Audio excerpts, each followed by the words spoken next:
Shutterstock, iStock.com. Living with an inflammatory bowel disease, IBD, isn't easy. The flare-ups, fatigue, and social stigma can all add up to make people with Crohn's disease feel isolated or alone. That's where social media can help.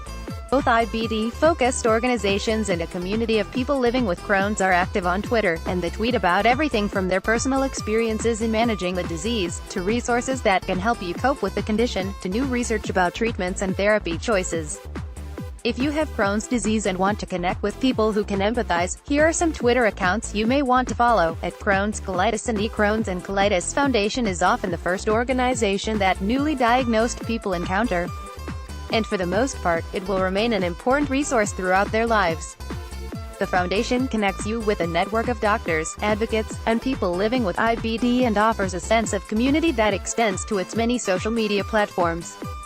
Follow them on Twitter for information on the latest IBD-related research, advice on how to live well, and ways to contact others who are living with the disease. At Crohn's Effect, Frank Garuffi Jr.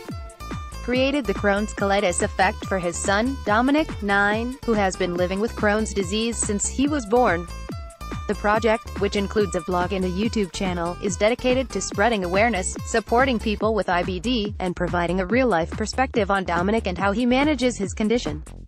On Twitter, Frank shares the latest news and research on IBD, inspiring personal stories, and resources not only for people living with Crohn's but their loved ones as well. At Tylaskiathila, Sky has been living with Crohn's disease since 2009. But the disease took a turn less than a year later, when she went into emergency surgery to have part of her colon removed. Sky now blogs about her life with IBD and the ups and downs of living with an ostomy bag. Her tweets tend to focus on her day-to-day life, updates on how eager she is to see an upcoming movie, or photos of herself wearing a new sweater. Having Crohn's disease and having a stoma shouldn't rule your life, she says, and you should be able to focus on the things that make you happy.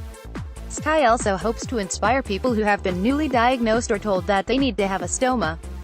They can see that I'm just a normal person living life, she says. I just happened to have a bowel condition. At Natalie Sparacio. After being diagnosed with Crohn's in July 2005, Natalie Sparacio Hayden, a former TV news anchor, created the blog Lights, Camera, Crohn's. Her goal, to be an advocate for those battling inflammatory bowel disease and to show that a chronic illness doesn't have to dull your sparkle. Her blog, and by extension, her Twitter account, covers everything from overcoming day-to-day struggles to celebrating small victories. At Alianthrun, when Ali Feller was diagnosed with Crohn's disease when she was 7, but IBD hasn't kept her from training as an athlete and a runner. By day, she's also a writer and editor who hosts a podcast called Ali on the Run. While much of her podcast and Twitter account focuses on running, Crohn's is a big part of Feller's life, and the subject comes up often. Follow her if you're athletically inclined or for some inspiration to help you get moving. At the Crohn's Ranger, Lindsay Washburn has been living with Crohn's disease since she was 18. Now, more than a decade later, she's undergone a number of treatments, including a stoma. She considers the type of content she shares on Twitter to be raw and truthful. I don't censor myself or anyone else, she says. This disease does awful things to our bodies and our lives, and the more people that know what this disease truly does to us, the less fear and stigma there is for us.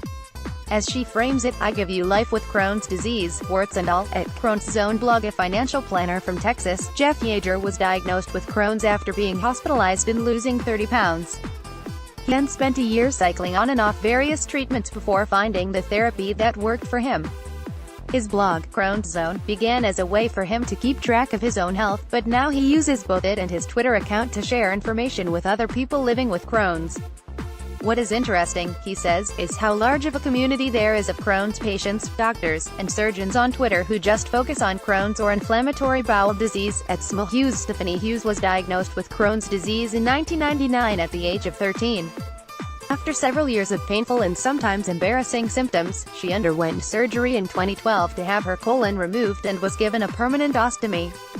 On her blog, Stolen Colon, she writes about her life as a woman and mother with an ostomy and invites others to share their experiences with theirs. She shares all of these posts on her Twitter account, as well as personal photos from her health journey. At Sarah Ringer, Sarah Ringer lives with not one but two chronic illnesses, Crohn's disease and chronic intestinal pseudo-obstruction, CIP, a very rare, potentially disabling gastrointestinal disorder characterized by abnormalities affecting the involuntary, coordinated muscular contractions of the gastrointestinal tract. She writes about her health on her blog, Inflamed and Untamed, and tweets about her experience